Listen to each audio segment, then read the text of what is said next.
Bismillahirrahmanirrahim. Assalamualaikum warahmatullahi wabarakatuh. Alhamdulillah, wassalatu wassalamu rasulillah. Asyhadu an la ilaha illallah wahdahu la syarikalah. Wa asyhadu anna Muhammadan abduhu wa rasuluh la nabiyya ba'dah. Rabbi shrah li sadri wa yassir li amri wahlul 'uqdatam min lisani yafqahu qawli. Alhamdulillah, segala puji bagi Allah. Hari ini kita belajar kembali Sirah Nabawiyah. Terlebih khusus, kita sedang membicarakan tentang kisah seorang wanita yang sangat mulia. Beliau adalah Khadijah binti Khuwailid. Hari kemarin, pada hari Kamis, kita memperingati Maulid Nabi. Maulid Nabi, ya, setiap tahunnya sebagai momentum untuk kemudian kita bisa mengingat bagaimana seorang Rasulullah Muhammad SAW, beliau hadir di alam ini untuk kemudian membawa cahaya yang menerangi kegelapan. Nah, anak-anak, tentu saja anak-anak mengingat Nabi Muhammad SAW tidak hanya setiap Maulid Nabi, bukan? Namun setiap saat kita selalu teringat dengan beliau, kita berselawat kepada beliau, kita berdoa, ya, agar kemudian nanti di surga kita bisa berjumpa dengan Nabi Muhammad SAW. Termasuk ketika kita belajar sirah. Setiap kita belajar sirah, kita akan terus membicarakan, ingin mengetahui lebih banyak, dan juga ingin meneladani setiap ucapan ataupun perbuatan ataupun apa yang diperintahkan dari Rasulullah Muhammad SAW. Dan tentu saja Nabi Muhammad SAW dikelilingi oleh para sahabat, dan kita juga akan belajar kepada para sahabat. Alhamdulillah, setiap pekannya kita sudah bisa bersama-sama meluangkan waktu untuk mengkaji, mempelajari, memahami lebih dalam tentang kehidupan Rasulullah Muhammad SAW.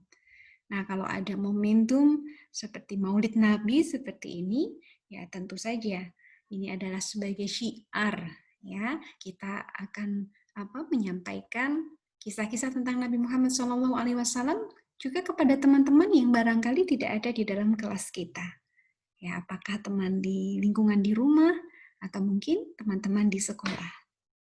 Sehingga anak-anak, insya Allah, karena setiap pekannya sudah belajar sirah, anak-anak akan lebih memahami bagaimana kisah dari Nabi Muhammad SAW secara utuh, dan juga kisah-kisah yang lain dari para sahabat. Baik, hari ini kita akan melanjutkan kembali pembahasan tentang Bunda Khadijah binti Khuwailid.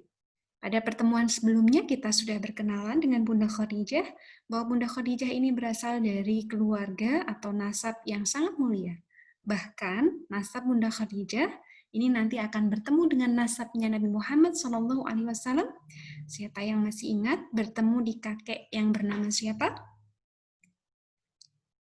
Barakallah, Qusay bin Kilab. Nah, kemudian Bunda Khadijah pun pada masa jahiliyah, di mana banyak masyarakat yang melakukan perbuatan-perbuatan keburukan, ya, kerusakan-kerusakan moral, yang melakukan perbuatan yang sebetulnya itu adalah perbuatan-perbuatan yang dilarang di dalam agama. Baik ketika mereka menyelewengkan agamanya Nabi Ibrahim dengan menyembah berhala, ataupun kemudian di dalam mereka bergaul. Ya, mereka bergaul dengan aturan-aturan yang keliru. Laki-laki dengan perempuan, dengan bebasnya mereka berinteraksi, tidak ada aturan, tidak ada batasan. Bahkan sebagian besar kaum wanita itu direndahkan, dilecehkan, tidak ada harganya. Namun Bunda Khadijah binti Khuwailid sebagai seorang wanita yang terhormat, beliau menjaga diri beliau dari semua kerusakan yang ada di Mekah. Maka beliau dikenal dengan sebutan wanita suci. Masya Allah. Nah, ini pelajaran kemarin yang sudah kita ambil, bahwa kita juga harus menjaga diri kita, Meski di lingkungan kita banyak sekali perilaku-perilaku yang buruk terjadi. Ya, mungkin anak-anak mendapati di lingkungan sekolahnya, atau mungkin di lingkungan tempat tinggalnya, atau dimanapun, anak-anak mendapati sesuatu yang buruk namun dilakukan oleh kebanyakan orang atau masyarakat secara umumnya. Nah, anak-anak berarti harus bisa menilai, oh ini baik, oh ini buruk. Ketika itu buruk, maka kita tidak boleh ikut-ikutan menjadi buruk. Lebih baik lagi kalau kita punya kemampuan untuk mengingatkan dan menasihati. Jadi kita yang harus mewarnai, kita yang harus ya menjadi contoh, bukan kita yang meniru keburukan-keburukan itu. Kita jadi contoh yang baik, diikuti oleh teman-teman kita yang lainnya, sehingga kita pun akan mendapatkan pahala jariah. Amin, amin ya robbal alamin. Nah, ini Bunda Khadijah menjaga diri beliau, kehormatan beliau, meskipun lingkungannya rusak. Ya, banyak wanita dan laki-laki berzina, ya, pernikahan-pernikahan yang tidak sesuai dengan syariat Islam. Namun beliau, Khadijah binti Khuwailid, tetap bisa menjaga dirinya. Kemudian bahkan ketika beliau memiliki keturunan, yang kemarin keturunan atau anak Bunda Khadijah yang perempuan satu-satunya sebelum menikah dengan Rasulullah, namanya siapa? Hind, ya. Kalau di Indonesia kita nyebutnya Hindun, ya. Ini Hindun yang perempuan. Dikabarkan bahwa beliau menikah dengan seorang laki-laki di Madinah, dari Madinah, kemudian memiliki anak keturunan yang kemudian dikenal dengan keluarga atau Bani apa? At-Thahirah. Ya, barakallah, masih ingat ya. Jadi dikenal dengan sebutan Bani At-Thahirah karena mengingat bahwa ibundanya, yaitu Khadijah binti Khuwailid, adalah seorang wanita yang suci. Maka anak-anak, ya, kita sudah ambil juga hikmah dan pelajarannya kemarin. Kita sebagai seorang manusia, baik ini laki-laki atau perempuan, sama saja ya. Jadi kita sebagai seorang manusia, terlebih lagi kita adalah seorang muslim, kita harus pandai untuk menjaga diri kita. Supaya nanti kebaikan yang kita lakukan saat ini juga akan dinikmati oleh anak-anak keturunan kita kelak. Ya, dan juga kita berterima kasih kepada orang tua kita, kakek nenek kita, karena kebaikan-kebaikan mereka lah kemudian kita juga mendapati kebaikan di masa sekarang. Ini adalah jasa orang tua kita, jasa kakek nenek kita, dan para sesepuh kita. Ya, sehingga mereka menjaga kebaikan keluarga dan kita merasakan kebaikan itu sekarang. Ya, kita mendapatkan kebaikan itu sekarang, dihormati, dimuliakan di masyarakat, ya. Kita tidak diintimidasi, dianiaya atau diolok-olok karena orang-orang memandang orang tua kita ataupun kakek nenek kita ataupun nasab kita. Jadi mereka memandang orang tua kita. Kan kita masih kecil nih anak-anak ya. Ya anak-anak yang kecil ya kalau ustazah sudah dewasa. Kalau anak-anak masih kecil kan, ya anak-anak pasti ya yang akan ditanya atau dilihat adalah siapa orang tuanya. Kalau anaknya baik, ditanya siapa orang tuanya kan orang tuanya bangga. Itu anaknya siapa sih? Gitu kan? Kok pinter sekali? Kok pandai sekali? Kok ngajinya Masya Allah bagus? Kok pandai bisa menceritakan tentang sirah Rasulullah Muhammad SAW dan para sahabat? Anaknya siapa? Yang bangga siapa? Orang tuanya. Tapi kalau kemudian anak-anak melakukan keburukan, tentu juga menjadi aib bagi orang tua kita. Ditanya, itu yang nakal anaknya siapa? Nah, yang kena dari perilaku atau perbuatan kita tidak hanya diri kita, tapi juga orang tua kita. Begitu ya anak-anak, jadi selalu kita menjaga ucapan dan perbuatan kita, selain memang kita menyadari bahwa setiap yang kita lakukan itu akan dilihat dan diawasi oleh Allah Subhanahu wa Ta'ala. Baik, sekarang kita akan melanjutkan kisah berikutnya dari Khadijah binti Khuwailid. Sudah siap anak-anak? Siap, barakallah. Ini ya. Untuk kisah yang kedua, kita akan menyampaikan kisah tentang bagaimana Khadijah binti Khuwailid berkenalan dengan Nabi Muhammad SAW. Ya, adakah anak-anak yang sudah mengetahui kisahnya? Oh, ada sebagian, ada juga yang belum. Baik, beginilah perkenalan dari Khadijah binti Khuwailid dengan Nabi Muhammad Shallallahu Alaihi Wasallam. Nah, Bunda Khadijah adalah seorang wanita yang memiliki kemandirian dan keahlian, terutama di masyarakat Arab yang pada masa itu mayoritas dari orang-orang Arab memiliki kemampuan, keahlian, dan pekerjaan sebagai pedagang. Ya, kalau mungkin sekarang kita menyebutnya pengusaha, pebisnis, atau apa yang sejenisnya ya. Nah, pada masa itu di Mekah orang-orang mereka untuk bisa hidup, mendapatkan uang, penghasilan, kekayaan, untuk bisa kemudian membeli kebutuhan-kebutuhan dalam kehidupan sehari-hari, mereka harus bekerja. Karena tempatnya gersang, tandus, bukan sebagai tempat yang subur seperti di tempat kita di Indonesia, maka mereka tidak bisa mengandalkan pekerjaan dari bertani atau berkebun ya di Mekah. Lalu kemudian mereka juga tidak tinggal di dekat pantai, tidak tinggal di dekat laut, maka mereka juga tidak melakukan pekerjaan sebagai pelayan, nelayan, ya nelayan yang mencari ikan di laut ya, bukan juga. Lalu apa pekerjaan mereka? Pekerjaan mereka adalah berdagang. Biasanya laki-laki kemudian memiliki satu rombongan untuk melakukan perjalanan dagang. Jadi mereka berdagang tidak hanya di Mekah, tapi mereka akan berdagang keluar dari kota Mekah. Kalau ke utara, ya mereka akan menuju ke daerah Syam. Kalau ke selatan, mereka akan menuju daerah bernama Yaman. Kalau ke timur, mereka akan berdagang menuju daerah Irak. Sedangkan ke barat, mereka akan berdagang menuju wilayah Habasyah. Nah, ini sudah menjadi satu tradisi atau kebiasaan orang-orang Quraisy di Mekah untuk melakukan perjalanan dagang. Jadi mereka memiliki kekayaan karena berdagang. Ya. Dan biasanya kafilah dagang yang mereka bawa ini jumlahnya sangat besar anak-anak. Ya, kalau misalnya membawa unta, mereka bisa membawa sampai 200 atau ribuan unta bahkan. Kemudian setiap unta ini membawa barang-barang dagangan, bahkan kemudian mereka membawa emas dan macam-macam yang akan mereka perdagangkan. Dan jumlahnya bisa sangat banyak anak-anak.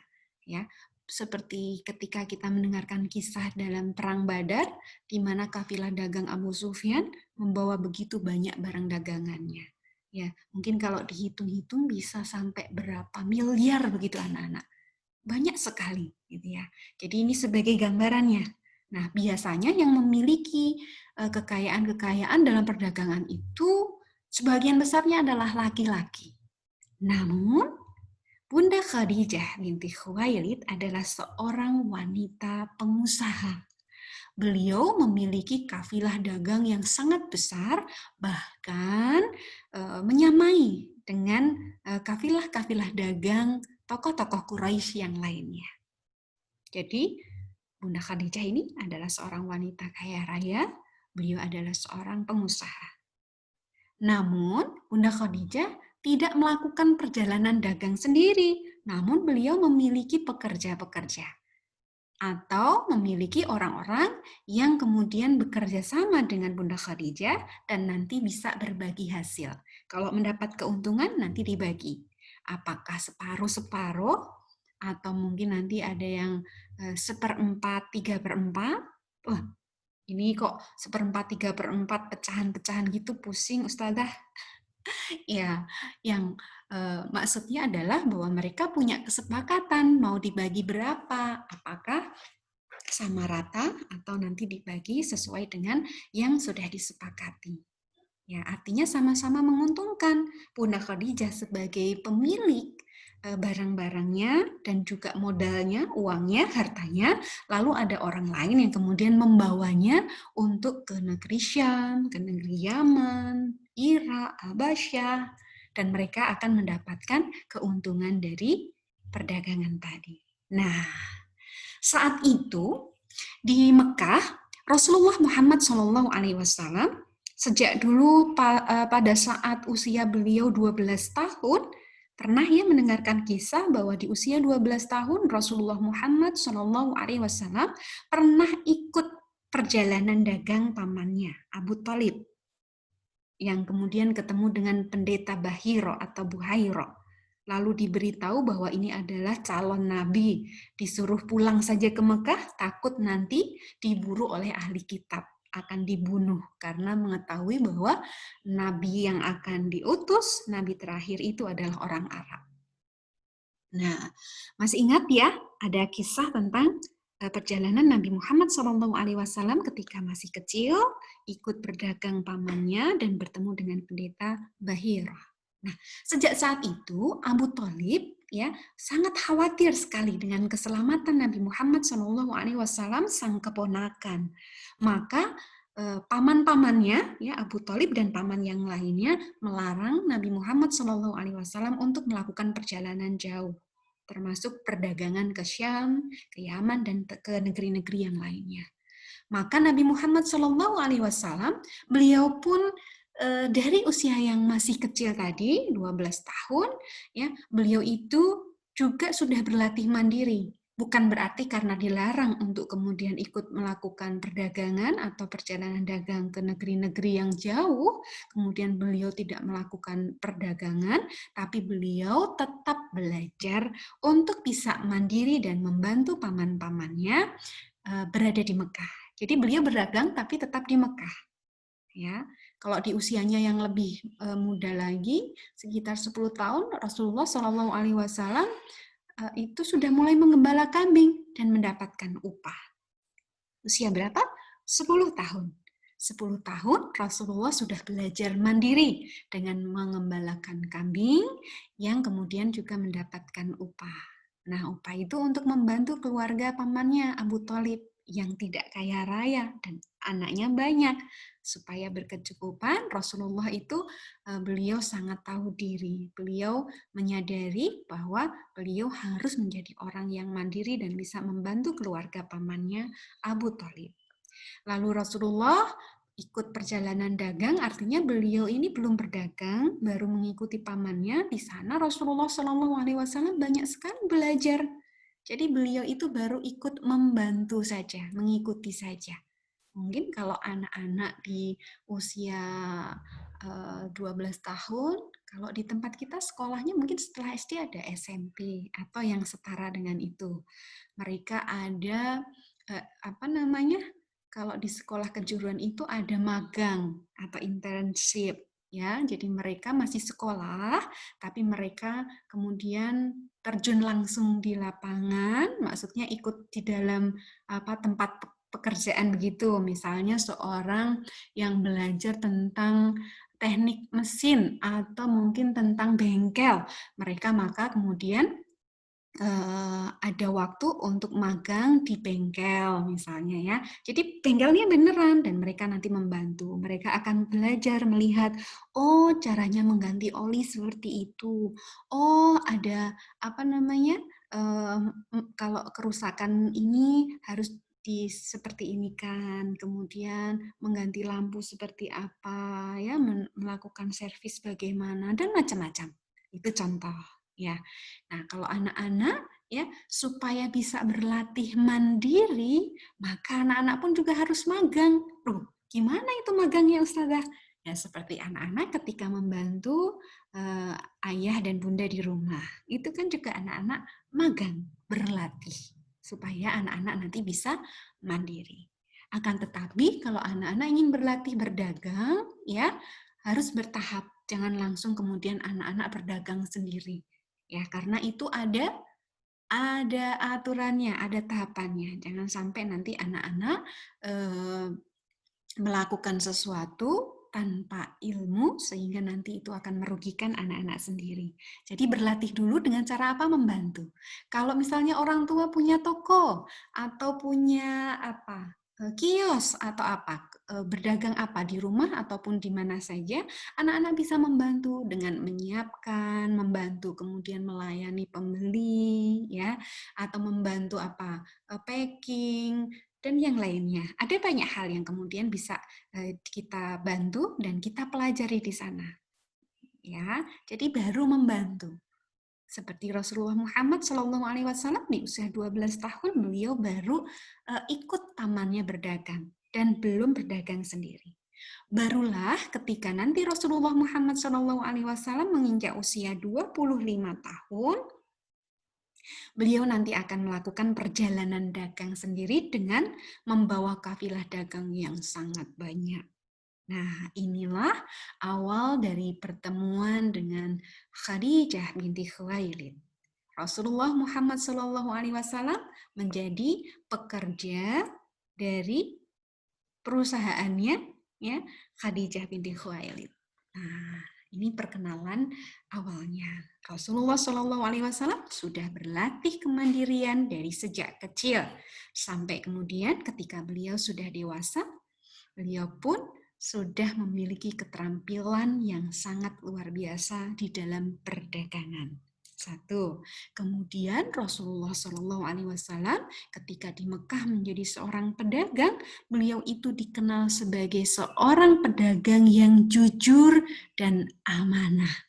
Jadi orang-orang sangat menyukai Nabi Muhammad SAW, bahkan beliau dijuluki dengan gelar Al-Amin, ya, karena sangat amanah, tidak pernah berdusta, ya, sangat jujur. Orang-orang sangat senang kalau mereka bisa mempekerjakan Nabi Muhammad SAW di perusahaannya. Nah, pada usia 25 tahun, Rasulullah SAW karena tidak pernah melakukan perjalanan dagang keluar, karena dilarang oleh paman-pamannya, ya. Nah, saat itulah pamannya Abu Thalib mengatakan kepada Nabi Muhammad SAW bahwa pada saat itu terjadi musim paceklik, terjadi istilahnya secara ekonomi kebutuhannya sudah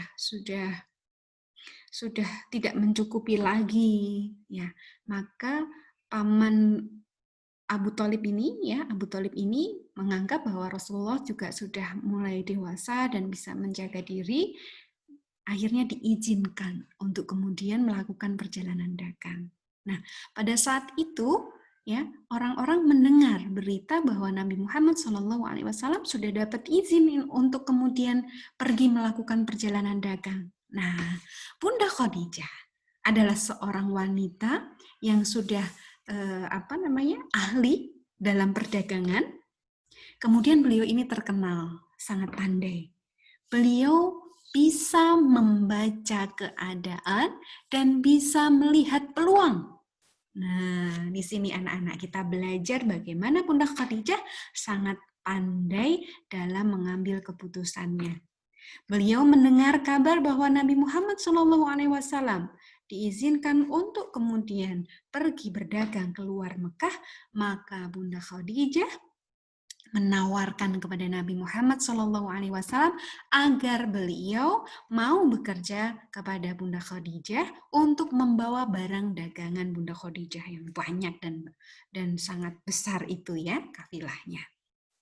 Nabi Muhammad SAW berkonsultasi dengan paman-pamannya, ya, termasuk Abu Thalib, karena mereka adalah orang-orang yang berpengalaman dalam perjalanan dagang ini. Maka mereka kemudian mengizinkan, bahkan mendukung Nabi Muhammad SAW untuk bekerja kepada Bunda Khadijah, membawa barang dagangan Bunda Khadijah. Bunda Khadijah ini mengetahui tentang track record. Track record itu apa, ya? Maksudnya Bunda Khadijah ini mengetahui bahwa Nabi Muhammad itu selama bekerja menjadi seorang pedagang dikenal kejujurannya, amanahnya, tidak pernah berkata dusta, bahkan orang-orang sangat suka kalau kemudian bermuamalah dengan Rasulullah Muhammad SAW. Bunda Khadijah mengetahui bahwa beliau membutuhkan pekerja yang memiliki sifat-sifat tadi. Orangnya amanah, orangnya jujur, ya, punya keahlian atau pandai dalam perdagangannya, ya, dan secara bicaranya atau komunikasinya juga sangat fasih. Orang-orang kan suka. Ya, coba anak-anak, kalau anak-anak pergi ke pasar atau ke toko, kalau mbak-mbaknya atau masnya yang melayani atau penjualannya melayaninya dengan sopan, ramah gitu ya. Mau beli apa, Dek? Mencari apa gitu ya? Ditanya begitu. Seneng enggak? Seneng. Mau balik lagi enggak beli ke sana? Mau kalau ada duitnya ya, mau kalau diizinkan ayah bunda ya, mau. Daripada kemudian ada penjual atau pelayan atau pegawai di toko yang kemudian tidak ramah, cuek, bahkan marah-marah. Jangan lewat situ, Dek. Tasnya dititipkan dulu. Dek, jangan dibawa dulu, jangan dipegang-pegang. Kan jadi nggak mau ya kita akan membeli sesuatu di sana. Nah, kalau Rasulullah Shallallahu Alaihi Wasallam orangnya sangat ramah, sopan, kemudian bicaranya halus, bicaranya lembut. Nah, beliau sangat disukai oleh orang-orang ketika melakukan muamalah.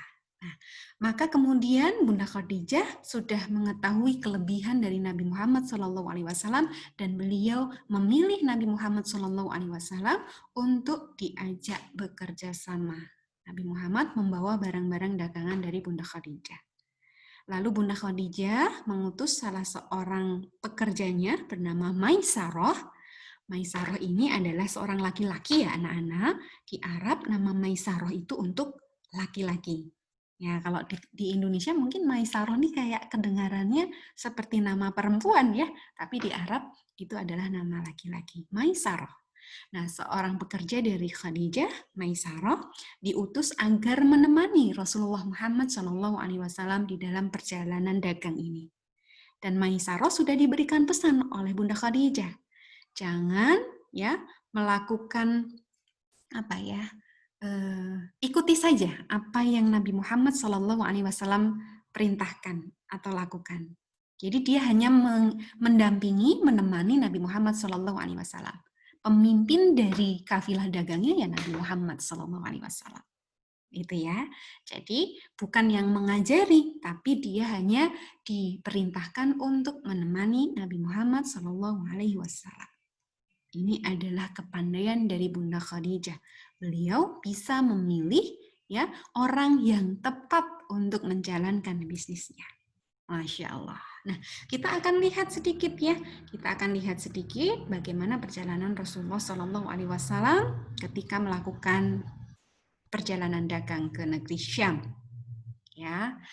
Nah, ini adalah beberapa peristiwa yang terjadi di dalam perjalanan dagang Rasulullah Muhammad SAW. Di mana pada saat perjalanan dagang ini ternyata Rasulullah SAW yang sudah memiliki keahlian dalam berdagang ini ya menerapkan keahlian beliau, kepandaian beliau, dan beliau karena sudah dilatih dari sejak kecil, beliau sudah bisa mandiri, lalu sudah ahli dalam berdagang, maka beliau memahami betul bagaimana harus melakukan perdagangan ke Syam. Disebutkan bahwa perdagangan yang dibawa oleh Rasulullah SAW ya dari barang-barang yang dagangan Bunda Khadijah ini memberikan keuntungan yang sangat besar, bahkan berlipat-lipat. Kok bisa? Bisa. Jadi Nabi Muhammad SAW ketika beliau berdagang, beliau menuju ke Syam tentu akan melewati daerah-daerah untuk bersinggah. Seperti misalnya ketika dari mana? Dari Mekah mau ke Syam, kan nanti bisa lewat Madinah. Nah, di Madinah kan bisa singgah. Nanti dari Madinah bisa lagi singgah di daerah Tabuk, daerah mana lagi, sampai kemudian tiba di negeri Syam. Jadi ada tempat-tempat persinggahan. Kalau anak-anak melakukan perjalanan yang jauh, misalnya ke Jakarta, ke Surabaya, atau kemana? Ke Sumatera misalnya ya, lewat jalan darat atau bahkan lewat jalur udara saja tetap ada persinggahan ya. Ada yang langsung, ada yang menggunakan persinggahan. Nah, kalau kita melakukan perjalanan di masa sekarang kan ada ya tempat-tempat untuk kita beristirahat sebentar begitu. Nah, kalau dulu kan tidak naik kendaraan bermesin ya, nggak ada motor, nggak ada mobil, nggak ada bis, nggak ada truk gitu ya. Jadi mereka berjalan menggunakan unta ya. Bahkan kalau ada pun kuda itu adalah untuk mengawal saja. Jadi kafilah dagang ini kan membawa banyak sekali harta anak-anak. Maka mereka akan menyiapkan beberapa orang untuk mengawal. Jadi mereka itu kayak bodyguard gitu ya. Bodyguard itu ya pengawal itu tadi anak-anak. Mereka bertugas untuk menjaga dan menyediakan hewan tunggangan kuda. Karena kalau kuda kan larinya cepat. Yang lainnya adalah unta-unta yang membawa barang-barang dagangan. Nah, Rasulullah Muhammad SAW nanti akan singgah di tempat-tempat ya yang berada di sepanjang jalur perdagangan ke Syam, tidak hanya satu atau dua tempat. Nah, cara atau strategi Rasulullah Muhammad SAW berdagang inilah yang kemudian membuat beliau untung. Padahal beliau kalau menjual sesuatu barang, beliau akan menjualnya ya dengan keuntungan yang apa istilahnya tidak mengambil keuntungan yang paling banyak begitu tidak ya. Jadi Rasulullah Muhammad SAW akan menyampaikan bahwa ini barangnya ketika kulaan gitu ya anak-anak. Ketika beli harganya misalnya 10.000 ya.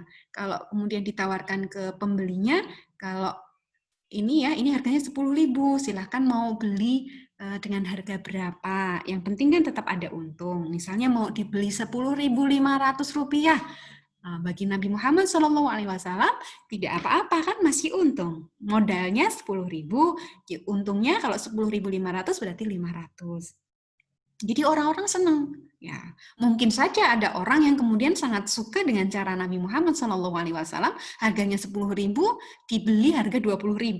Ya, pelanggannya ingin memberikan sesuatu yang terbaik untuk Nabi Muhammad SAW.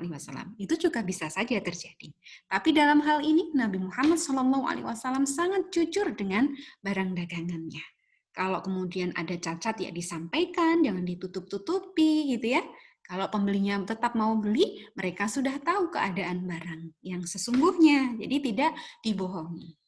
Nah, Rasulullah SAW ketika beliau berada di Mekah, beliau akan membawa barang-barang dari Mekah.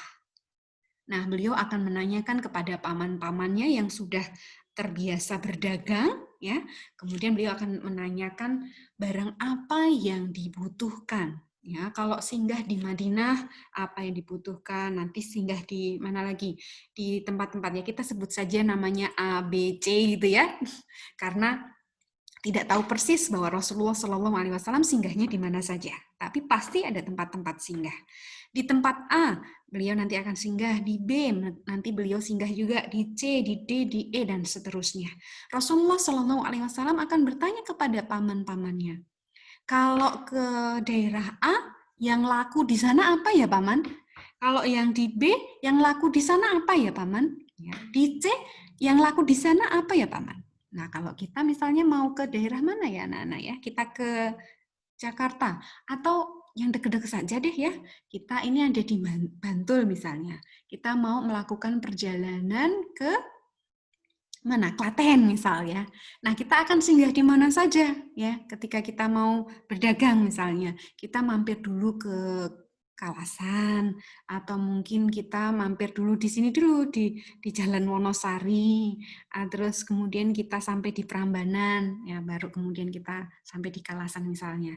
Nah, di situ kita akan tahu oh kalau di Jalan Wonosari ini di daerah Piungan apa ya yang laku di sana. Kalau kemudian mampir di Prambanan, apa yang laku di sana ya? Kalau nanti sampai di Kalasan, apa yang laku di sana? Maka Rasulullah SAW beliau akan menyiapkan barang-barang itu. Jadi beliau nanti akan menyiapkan barang-barang yang laku di setiap tempat yang disinggahi sebelum sampai ke negeri Syam. Maka Rasulullah SAW ketika sampai di A, beliau akan membuka karung barang-barang yang dibutuhkan di wilayah A. Beliau akan jualan di sana. ya kan? Pas mampir, ya pas singgah, beliau akan buka barang dagangannya yang dibutuhkan di wilayah A. Nah, ketika beliau sudah menjual barang-barang dari Mekah yang dibutuhkan di wilayah A, maka beliau kemudian akan bertanya kepada pelanggan-pelanggannya, pembeli-pembelinya. Saya ini mau pergi ke Syam, nanti akan lewat daerah B, C, D, dan seterusnya. Nah, kira-kira nanti kalau saya balik, saya mampir sini lagi, mau titip apa? Gitu, anak-anak.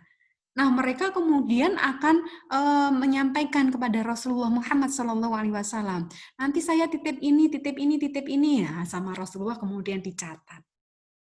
Ya, dicatat kemudian nanti Rasulullah SAW akan membelikan titipan-titipan itu atau barang-barang yang nanti dibutuhkan yang berasal dari wilayah-wilayah lain ya ataupun yang ada dari negeri Syam. Maka keuntungan dari Rasulullah SAW begitu banyak dan berlipat-lipat.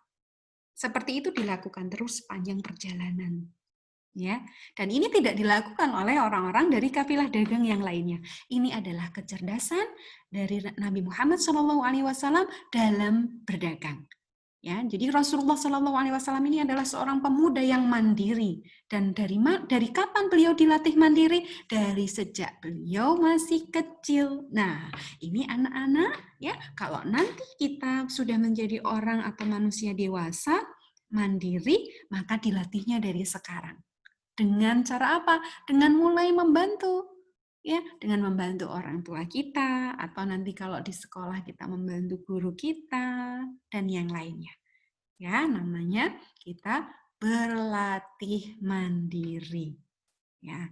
Nah, Nabi Muhammad SAW selain tadi strategi berdagangnya beliau memang pandai, cara-cara beliau berdagang itu ya berbeda dengan yang lainnya sehingga keuntungannya berlipat-lipat.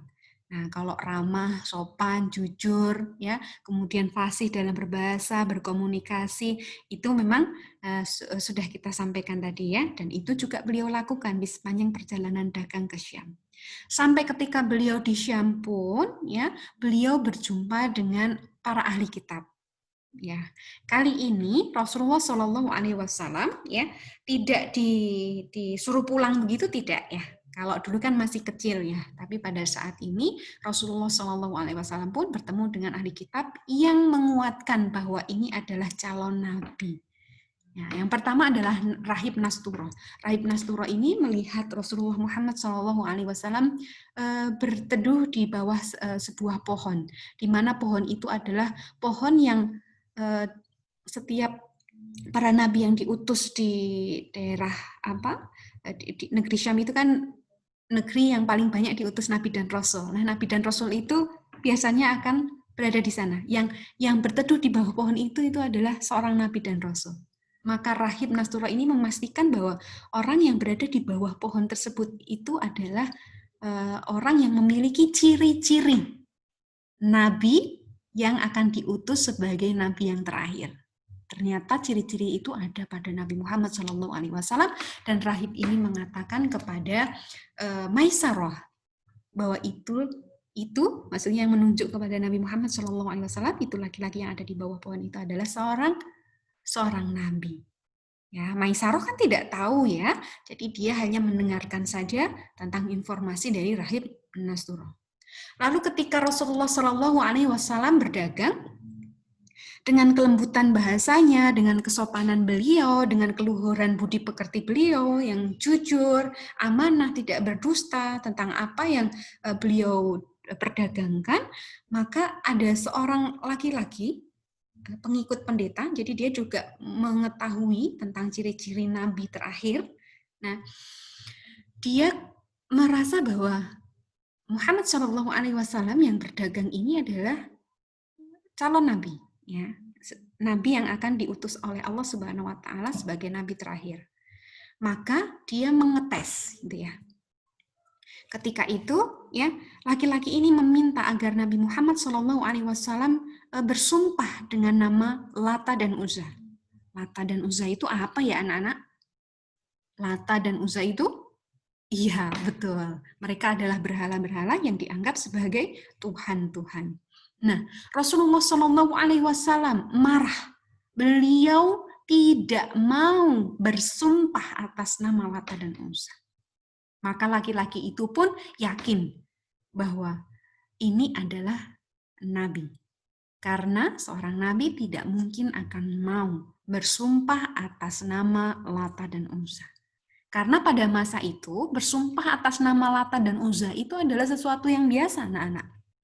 Karena masyarakat di Mekah terutama, mereka bersumpah atas nama Tuhan-Tuhan berhala. Ya.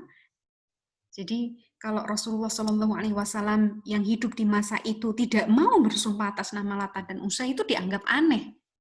Ya, dan itu merupakan salah satu ciri atau tanda bahwa ini adalah seorang nabi. Dan ketika kemudian laki-laki ini sudah pergi dari hadapan Nabi Muhammad SAW, dia mendekati Maisarah karena tahu Maisarah ini adalah orang yang mendampingi Rasulullah Muhammad SAW. Maka dia mengatakan kepada Maisarah, "Wahai Tuan, apakah kau tahu dia adalah seorang nabi?" Maisarah juga bingung karena tadi ada seorang rahib mengatakan Muhammad SAW adalah nabi. Kemudian ada laki-laki yang juga mengatakan bahwa dia adalah seorang nabi. Maisarah tidak tahu apa-apa. Laki-laki tadi menjelaskan kepada Maisarah bahwa ternyata seorang nabi itu tidak mungkin akan mau untuk bersumpah atas nama selain Allah Subhanahu wa taala, atas nama Lata dan Uzza, Tuhan-Tuhan berhala bagi orang-orang musyrik. Nah, seperti itu anak-anak. Nah, dalam perjalanan ini Maisarah pun kemudian melihat peristiwa-peristiwa yang tidak biasa. Di antaranya adalah ketika Rasulullah SAW berjalan menuju ke Syam atau kembali ke Mekah, melewati padang pasir yang tandus, gersang, panas terik luar biasa. Awan-awan itu berkumpul untuk menaungi Rasulullah Muhammad SAW sehingga Rasulullah tidak merasakan kepanasan. Ya, ketika beliau beristirahat, maka dahan atau daun yang kemudian kita biasanya kalau kepanasan kan berteduh misalnya di bawah pohon yang pohonnya itu punya daun yang rindang gitu ya. Jadi kita nggak kepanasan. Dahan ini kalau kemudian miringnya ke kanan, kalau Rasulullah ada di kiri, maka dia akan mengikuti Rasulullah SAW. Jadi peristiwa-peristiwa alam yang dilihat oleh Maisarah, yang semuanya itu seolah-olah mereka ini melindungi Rasulullah Muhammad SAW dari panas dan teriknya cuaca di padang pasir. Masya Allah. Sampailah kemudian Rasulullah Muhammad SAW kembali ke Mekah dengan membawa semua keuntungan dari perdagangan itu. Khadijah binti Khuwailid sangat senang dengan hasil perdagangan yang dilakukan oleh Nabi Muhammad SAW. Sampai kemudian Maisarah menceritakan semua yang terjadi dan apa-apa yang dia dapatkan informasi tentang Nabi Muhammad SAW, termasuk kisah tentang Rahib Nastura, kemudian laki-laki yang kemudian mengajak untuk bersumpah atas nama Lata dan Uzza, awan-awan yang kemudian melindungi atau menaungi Rasulullah Muhammad SAW, dan juga dahan yang menaungi beliau, diceritakan bagaimana kebaikan dan akhlak-akhlak Nabi Muhammad SAW sepanjang perjalanan dagang dari Mekah ke Syam, dari Syam kembali lagi ke Mekah. Diceritakan kepada Bunda Khadijah. Bunda Khadijah, beliau tidak salah dalam memilih partner kerjanya, yaitu Nabi Muhammad SAW yang sudah dilatih mandiri sejak kecil, kemudian beliau juga sudah ahli karena berlatih, diulang-ulang terus, maka dia akan menjadi seorang ahli. Anak-anak pun demikian, kalau ingin kita menguasai atau ahli dalam bidang tertentu, maka yang harus dilakukan anak-anak adalah berlatih, diulang sampai kemudian anak-anak akan menjadi ahli. Ini adalah cara Rasulullah SAW. Beliau berlatih dahulu, tidak ujuk-ujuk langsung kemudian jago berdagang. Tidak. Tapi Nabi Muhammad SAW sudah dipersiapkan sejak kecil. Nah, anak-anak di sini Ustazah yakin usianya juga masih sangat muda belia. Ya, mungkin berapa? Yang paling tinggi usianya 12, 13 tahun? Belum ya? Ya, kira-kira itu ya. Yang lainnya kan masih kecil-kecil nih ya. Berapa? 7 tahun? 8, 9, 10. Nah, di usia itulah Rasulullah Shallallahu Alaihi Wasallam mulai berlatih. Maka anak-anak juga demikian. Yuk kita semangat berlatih untuk bisa mandiri. Ya, kita berlatih untuk memiliki satu keahlian. Kira-kira anak-anak nih mau pengen jadi memiliki keahlian apa? Nah, berlatihnya dari sekarang. Ya, tapi yang terpenting anak-anak harus berlatih kemandiriannya mulai dari sekarang. Ya, jangan apa-apa bergantung kepada orang lain. Ayah bundanya, mbaknya di rumah, atau emboknya, atau simbahnya, ya, jangan bergantung. Mulai melakukan sendiri, mandiri. Dari bangun tidur sampai tidur lagi. Aktivitas apa yang bisa mulai dilatih untuk dilakukan sendiri? Begitu ya anak-anak ya. Dan Bunda Khadijah melihat, mendengar informasi yang disampaikan Maisarah, beliau sangat takjub, sangat kagum dengan pribadi Nabi Muhammad Shallallahu Alaihi Wasallam. Maka nanti ya Bunda Khadijah ya setelah peristiwa ini ya kita akan mendengarkan kisah bagaimana kemudian Bunda Khadijah lalu menikah dengan Nabi Muhammad Shallallahu Alaihi Wasallam. Nah, ini tadi kita belajar terkait dengan tijarah atau perdagangan tentang sifat-sifat yang harus dimiliki. Ya, ini adalah sifat-sifat yang dimiliki oleh Nabi Muhammad SAW ketika melakukan perdagangan.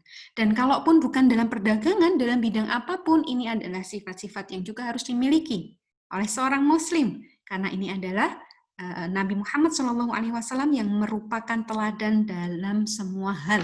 Ya, dalam pekerjaan, dalam ilmu, gitu ya, dalam hal kepemimpinan, dalam hal rumah, keluarga, di rumah, ya, menjadi seorang pribadi, kita semuanya akan belajar, ya, meneladani baginda Nabi Muhammad SAW. Baik, untuk kisah Bunda Khadijah pada pertemuan kali ini, Ustazah cukupkan terlebih dahulu. Setidaknya dari sepenggal kisah Bunda Khadijah ini kita sudah belajar bahwa kita harus mulai belajar mandiri. Ya, Bunda Khadijah pun beliau tidak ujuk-ujuk atau tiba-tiba langsung ahli dalam berdagang. Ya, tidak. Tapi keahlian itu harus dilatih. Ya, termasuk kemandirian. Dimulai dari kemandirian tadi. Ya, Nabi Muhammad SAW pun juga sudah memberikan satu teladan. Ya, mumpung kita masih muda, anak-anak semuanya, kita akan berlatih. Ya, nanti minta didampingi oleh orang tuanya, ayah bundanya, supaya anak-anak bisa mulai menjadi anak yang mandiri. Ya, alhamdulillah kita akhiri terlebih dahulu pertemuan kali ini. Insya Allah di pertemuan selanjutnya kita akan belajar dari kisah Bunda Khadijah binti Khuwailid pada kisah-kisah yang lainnya. Kita tutup dengan hamdalah, istighfar, dan doa kafaratul majlis. Alhamdulillahirabbil alamin, astaghfirullah wa atubu ilaih, astaghfirullah wa atubu ilaih, astaghfirullah wa atubu ilaih. Subhanakallahumma wa bihamdika asyhadu an la ilaha illa anta astaghfiruka wa atubu ilaih. Barakallahu fikum. Wassalamu alaikum warahmatullahi wabarakatuh.